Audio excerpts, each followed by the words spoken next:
Hemos estado en una serie que se llama Por medio de la fe. Y nuestro versículo ancla está en Efesios 2:8. Y dice así: porque por gracia habéis sido salvados por medio de la fe. Y esto no de vosotros, sino que es don de Dios, no por obras, para que nadie se gloríe. Amén. Porque por gracia habéis sido salvados por medio de la fe. ¿Hemos sido salvados solo por gracia? No. ¿Hemos sido solo salvados por fe? No. Hemos sido salvados por gracia por medio de la fe. Es tan importante la fe como el objeto de nuestra fe, que es la gracia de nuestro Señor Jesucristo, la obra consumada, la manifestación de su amor incondicional para con nosotros. La gracia de Dios es lo que Dios ha hecho por nosotros, es su sacrificio, es la herencia, es el poder que nos ha entregado, es lo que hizo de nosotros, es lo que ha provisto para nosotros. La gracia de Dios no es lo que Dios hará, sino lo que Dios ya hizo por cada uno y para cada uno de nosotros. Amén. Esto es un concepto fundamental y básico. El tema del día de hoy es ricos por medio de la fe. Amén. Hemos visto prósperos por medio de la fe, pero vimos que próspero tenía relación con muchas cosas, muchas áreas, del área social, el área familiar, el cuerpo, los negocios, los estudios. El caminar próspero es un caminar lleno de abundancia en todas las áreas de la vida. Ahora, el día de hoy vamos a centrarnos específicamente en ricos por medio de la fe. Sí, estoy hablando de riquezas, estoy hablando de dinero. La gracia de Dios nos ha hecho ricos a cada uno de nosotros. Mire, Dios creó la tierra con tanta riqueza que si se repartiese equitativamente, todos seríamos millonarios. Cada uno de nosotros sería millonario. No habría nadie sobre toda la tierra que no fuese millonario. ¿Me entiendes? Dios creó la tierra con una sobreabundancia. Pero el problema está en el corazón del hombre, en la naturaleza del hombre, de acaparar las cosas. ¿Ok? ¿Y dónde comienza la fe? Donde la voluntad de Dios es conocida. Yo no puedo comenzar a vivir sano, yo no puedo comenzar a vivir rico, yo no puedo comenzar a vivir libre, yo no puedo comenzar a vivir en la plenitud de la voluntad de Dios para mi vida si yo no conozco la voluntad de Dios. Tercera de Juan, versículo 2 dice: amado, yo deseo que seas prosperado en todo. Dios te está hablando. Y dice: yo quiero que tú seas prosperado en todo. Miren, no en vano, el primer mensaje que entrega el Señor Jesucristo tiene relación con abolir la pobreza.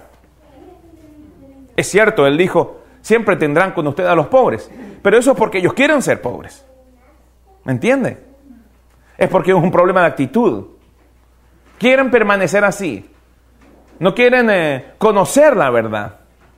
Y venir a ser sanos, y venir a ser prósperos, y venir a ser ricos, y venir a ser libres. Amén. Entonces, mire lo que dice Lucas 4:18. ¿Se acuerda cuando Jesús fue bautizado en el Jordán y después fue al desierto y fue tentado durante 40 días? Y la palabra dice que volvió en el poder del Espíritu Santo. Amén. Y comenzó a predicar el Evangelio.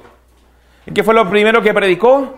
El Espíritu del Señor está sobre mí, por cuanto me ha ungido para dar buenas nuevas a los pobres. Oiga, este es el primer mensaje de Jesús. El Espíritu del Señor está sobre mí, por cuanto me ha ungido para dar buenas nuevas a los pobres. Mire, el primer mensaje es a los pobres. Oiga, ¿cuál sería una buena nueva para un pobre? Que el pobre no tiene por qué seguir siendo pobre. El otro día me contactó un pariente y fue bien duro conmigo. Me dijo: mañana sales a protestar por los trabajadores a las calles. Y le dije: no, mañana salgo yo a trabajar. Yo celebro el Día del Trabajador trabajando por la obra de Jesús. Ese es mi enfoque. Pero ¿cómo? Tú eres un fariseo, predicas y no practicas, no vas a salir a luchar por los derechos de los trabajadores. ¿Sabes qué? No es mi foco. Mi foco primero es resucitarlo de entre los muertos a los trabajadores. Y segundo es enseñarles que ya son ricos en Cristo. Que hay un sistema financiero por sobre el sistema financiero natural. Y que pueden tener acceso a ese sistema financiero. ¿Qué sentido tiene matar hormigas con un dedo cuando yo sé cómo tapar el hormiguero? ¿Qué sentido tiene? Ninguno. Es tiempo perdido. Debemos enseñar a las personas a vivir conforme al reino. Debemos enseñarles a vivir a las personas conforme a las leyes del reino, que gobiernan todo lo natural. Entiéndanlo bien. Hay leyes espirituales que gobiernan las naturales. La ley del Espíritu de vida en Cristo Jesús nos ha librado de la ley del pecado y de la muerte. Allí tienen dos leyes. La ley del Espíritu de vida en Cristo Jesús nos libró de la ley del pecado y de la muerte. La ley del pecado y de la muerte trae pobreza. La ley del Espíritu de vida en Cristo Jesús trae riqueza. Aleluya. Hermanos, recuerden, la semana pasada vimos el ejemplo de Israel que había sido redimido y expliqué este concepto de redención para establecer el fundamento de sanos por medio de la fe. ¿Se recuerdan? Y vimos que Israel salió de Egipto rico y sano. Salmo 105, 37 dice, los sacó de Egipto con plata y oro, y no hubo en sus tribus enfermo. Si el pueblo al salir de Egipto es una figura y una forma y una sombra de el pueblo de Dios rescatado de las tinieblas y trasladados al reino de los cielos, y si ellos salieron ricos y sanos, bueno, nosotros no deberíamos esperar menos. Más aún si la palabra dice claramente en Hebreos 8:6, pero ahora tanto mejor ministerio es el de Jesucristo, cuanto es mediador de un mejor pacto, establecido sobre mejores promesas. La Biblia se divide principalmente en dos pactos. Algunos dicen que hay más, el pacto noéico, abrámico, pero yo veo el Nuevo Testamento y el Antiguo Testamento. Yo puedo definir con eso dos pactos, ¿ok? En el Antiguo Pacto, ellos salieron de Egipto, de la esclavitud, ricos y sanos. Si Jesucristo es mediador de un mejor pacto, establecido sobre mejores promesas, es evidente que yo no puedo esperar menos que salir rico y sano del reino de las tinieblas. ¿Entienden lo que le estoy explicando? Yo fui redimido de la pobreza. Yo fui redimido de la enfermedad. Yo fui redimido, fui rescatado. La palabra redimido significa rescatado. Fui rescatado de la pobreza. No para vivir en lo justo, sino que para vivir en sobreabundancia. Amén. Por eso Jesucristo nos empieza a enseñar sobre las leyes que gobiernan este nuevo pacto. ¿Qué es un pacto? Es como un contrato. Usted cuando va a trabajar, a usted le hacen firmar un pacto. Usted hace esto y yo le pago esto otro. ¿Cierto? Bueno, Jesucristo nos dejó un nuevo pacto establecido sobre mejores promesas. De manera tal que si tú crees en la obra consumada de Jesucristo, vas a proceder de una manera que va a activar este pacto. Y al activar el pacto, tú vas a tomar las bendiciones que ya te pertenecen. Por ejemplo, dad y se os dará. Medida buena, apretada, remecida y abundante darán en tu regazo. ¿Qué dice el mundo? El que guarda siempre tiene. Pero ¿qué dice Jesús? Dad y se os dará. Medida buena, apretada, remecida. Oiga, cuando usted quiere meter más azúcar en el tarro, ¿qué hace? Lo remece, ¿cierto? La aprieta. Amén. Entonces esta medida que Dios quiere que nos den es buena. Es abundante. Es remecida. Es rebosante. Amén. Entonces debemos comprender de que funciona totalmente al revés. Durante 40 años Dios tuvo que enseñarle a Israel que si guardaban se les podría.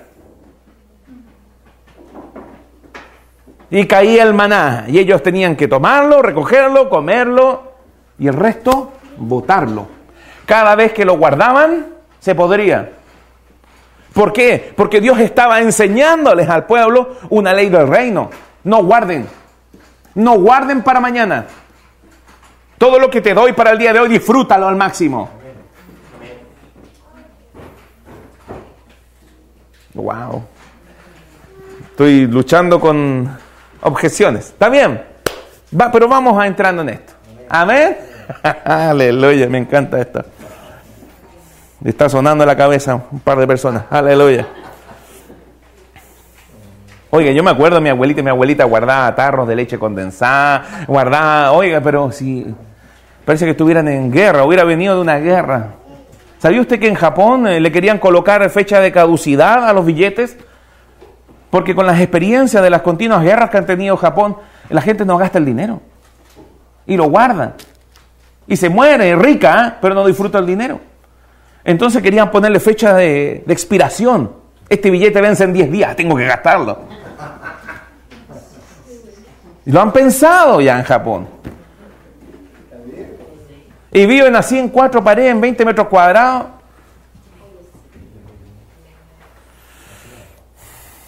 Aleluya. Vamos por favor a 2 Corintios 8:1. Dice así. Asimismo, hermanos, os hacemos saber la gracia de Dios que se ha dado a las iglesias de Macedonia, que en grande prueba de tribulación, la abundancia de su gozo y su profunda pobreza abundaron en riquezas de su generosidad. ¿Cómo llegó Pablo a Macedonia? Pablo llegó por medio de una visión en donde vio un hombre macedonio en gran pobreza y le dijo, ven, pasa, ayúdanos. Y fue Pablo para allá. Y fue recibido, y fue recibida la palabra. Y se estableció allí una iglesia importante que existe hasta el día de hoy, la iglesia de Filipos. Y tenemos cartas a los filipenses. Amén. ¿Y qué dice aquí? Dice que la abundancia de su gozo y su profunda pobreza. O sea, ellos eran tremendamente pobres.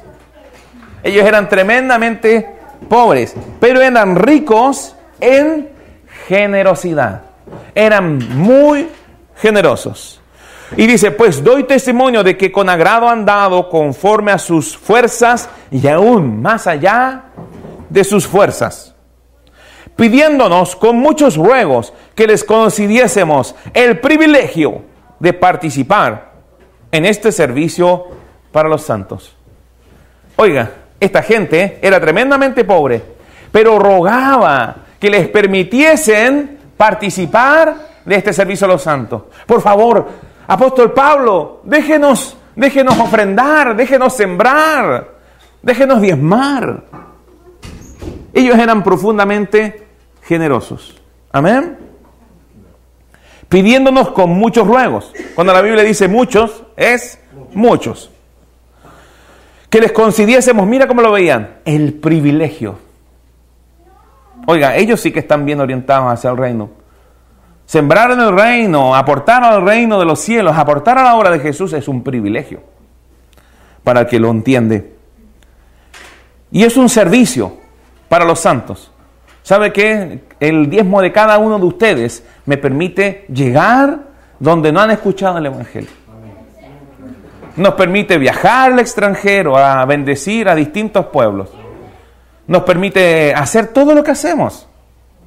Estar en este lugar, poder haberlo arreglado, remozado, todavía falta por hacer. Tenemos que terminarlo. Hay tanto por hacer, hermanos. Y dice, pidiéndonos con muchos ruegos, que les concediésemos el privilegio de participar en ese servicio. Y no como lo esperábamos, sino que asimismo se dieron primeramente al Señor y luego a nosotros por la voluntad de Dios. ¿Qué aconteció? Primero se dieron a sí mismos al Señor. ¿Sabe qué? Muchas personas piensan que el diezmo, o las ofrendas o el sembrar en el reino es para personas que llevan mucho tiempo en el Evangelio. Pero ¿sabe qué? Esto es ABC, es para los principiantes. Lo primero que se convierte en un cristiano debería ser el bolsillo. Y luego a nosotros. Primero se dieron al Señor y luego a nosotros por la voluntad de Dios. Uno se entrega al Señor y después a la enseñanza de los apóstoles. De manera que exhortamos a Tito para que tal como comenzó antes, asimismo acabe también entre vosotros esta obra de gracia. Por tanto, como en todo abundáis, en fe, en palabra, en ciencia, y aquí, ¿a quién está hablando? Está hablando a los corintios, ¿ok? Ustedes abundan en todo, abundan en fe, abundan en palabra, abundan en conocimiento, abundan en toda solicitud. Y en vuestro amor para con nosotros, abundan también en amor para con nosotros. Abunden también en esta gracia. No hablo como quien manda. O sea, esto no se le manda a la iglesia. Esto se exhorta a la iglesia. Y la iglesia tiene que dar con amor. Dios ama al dador alegre. Qué bueno. Este es un privilegio. Y mire, dice, no hablo como quien manda, sino para poner a prueba, por medio de la diligencia de otros, también la sinceridad del amor vuestro. Entonces, Pablo veía la sinceridad del amor de alguien por medio de su compromiso en el dar y el recibir. Pablo veía si el amor de un grupo o de una comunidad era sincero, si realmente eran dadivosos. ¿Sabe por qué? Porque el amor no es un sentimiento, el amor es compromiso.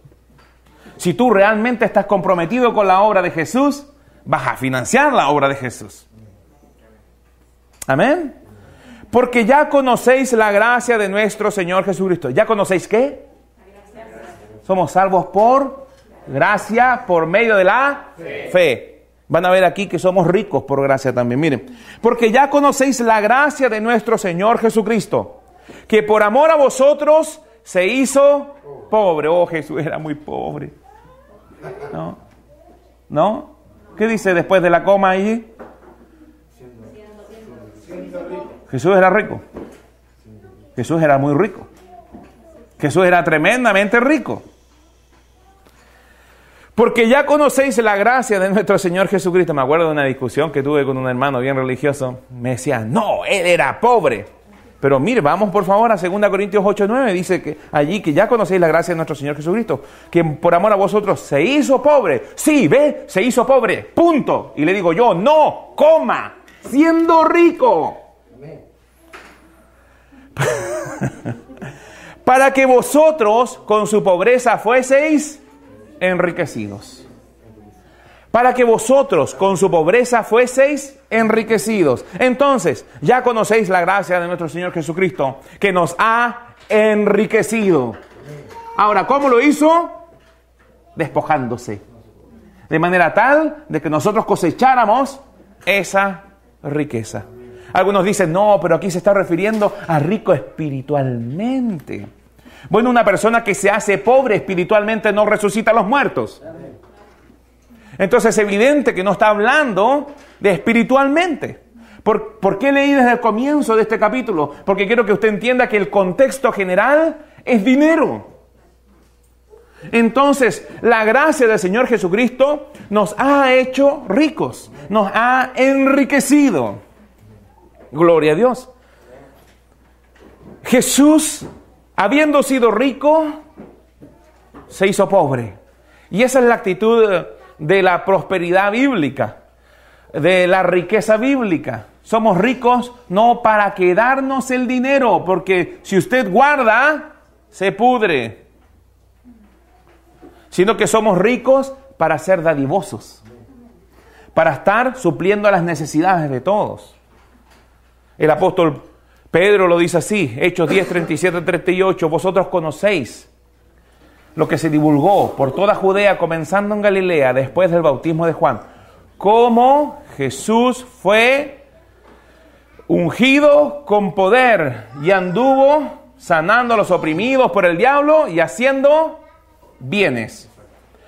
La palabra haciendo bienes significa haciendo obras de filantropía.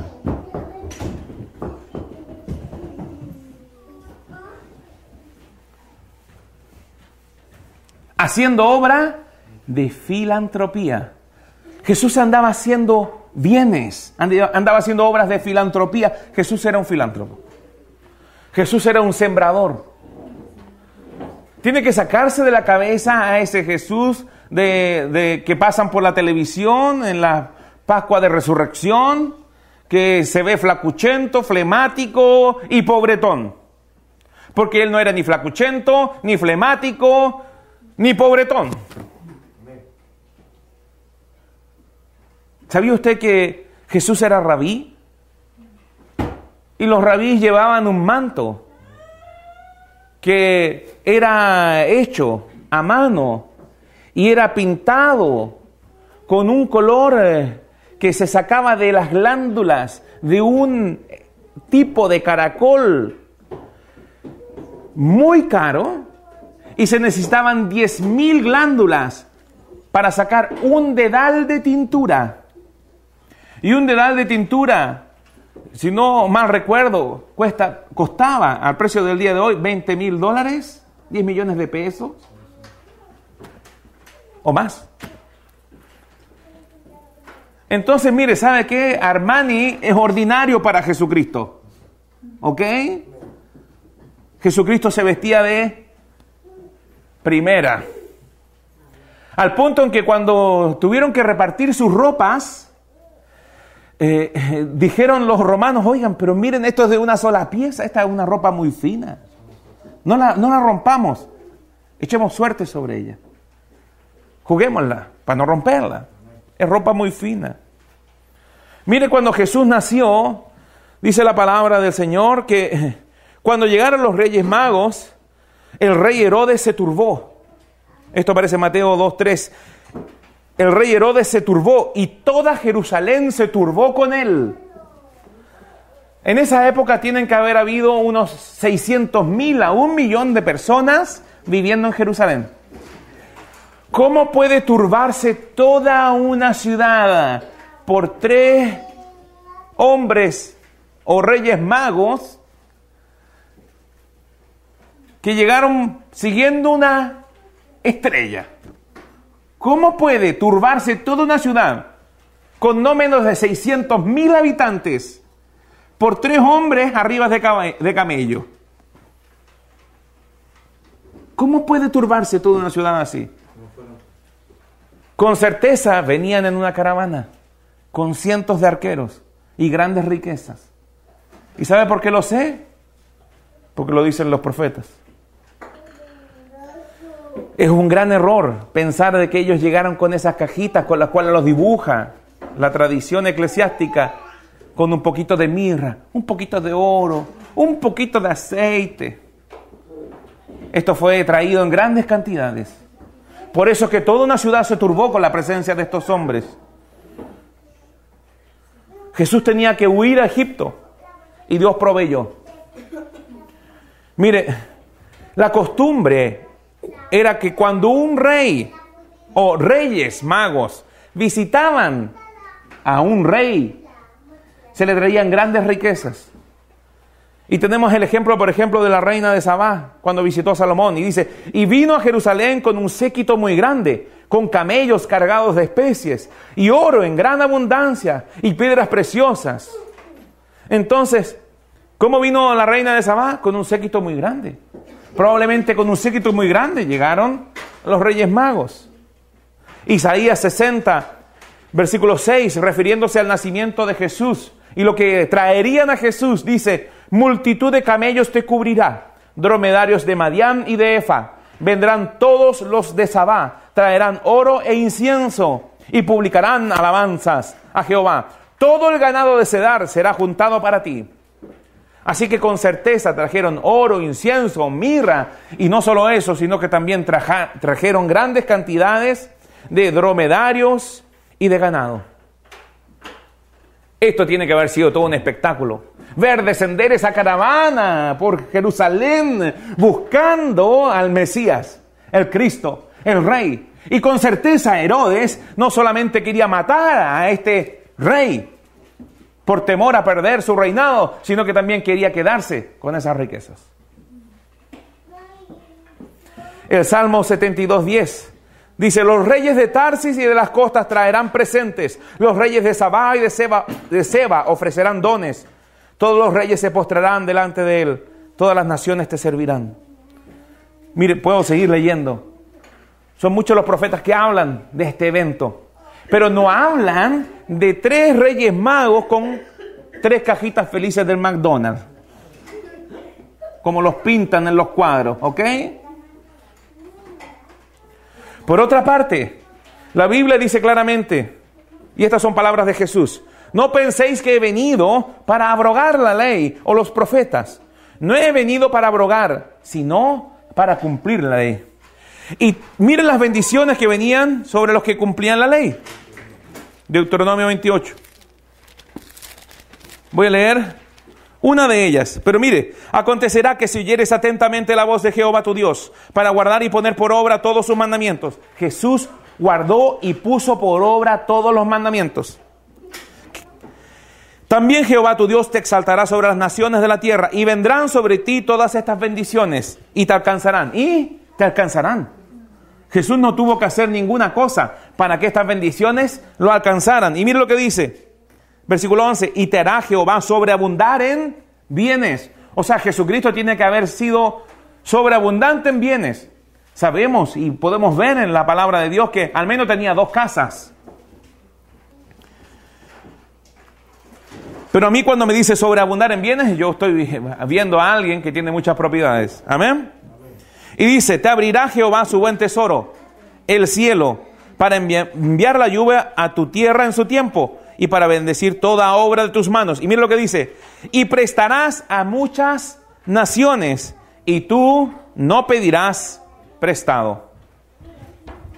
Y prestarás a muchas naciones, y tú no pedirás prestado. Amén. ¿Usted está entendiendo esto? Si Jesús cumplió la ley, Jesús tiene que haber prestado a naciones. De lo contrario, o no se cumplió la palabra de Dios, o Jesús no cumplió la ley. Pero ¿sabe qué? Yo tengo plena certeza que Jesucristo, yo no habría nacido de nuevo si Él no lo hubiese cumplido. Yo nací de nuevo. ¿Quién nació aquí de nuevo? Ok, entonces cumplió la ley. Y se cumplió la ley, prestó a naciones Jesús. Aleluya. ¿Por qué estoy explicando todo esto? Porque usted tiene que perder ese concepto en su cabeza, que es un concepto propio del monasticismo y el ascetismo y el protestantismo ascético y la religión, de que Jesús era pobre, porque Dios no es amigo de la pobreza. Dios detesta la pobreza. Oiga, las calles en el cielo son de oro.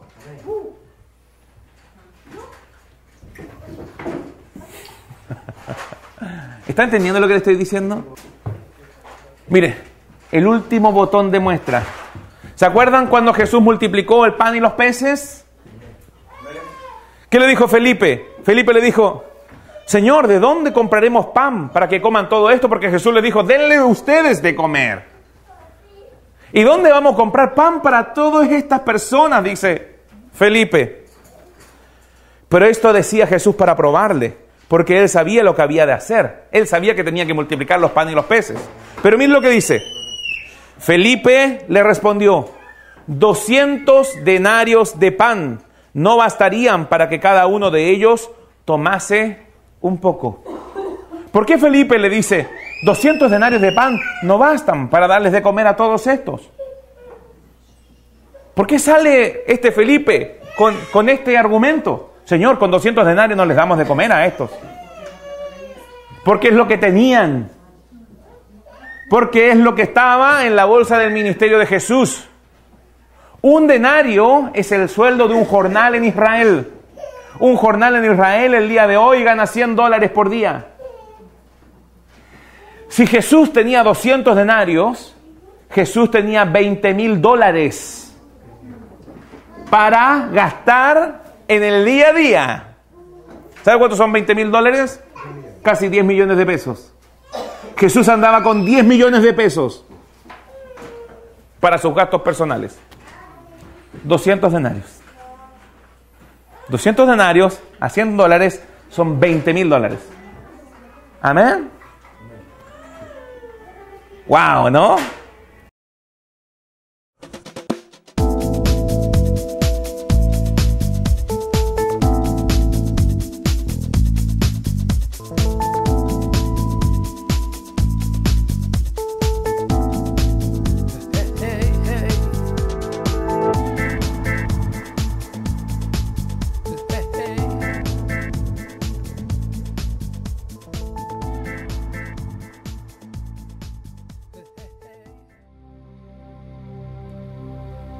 Desde el año 2009, Dios nos movió a satisfacer la necesidad de entrenamiento ministerial intensivo, haciendo énfasis en el conocimiento de la palabra revelada y el fluir del Espíritu en la más completa manifestación de sus carismas.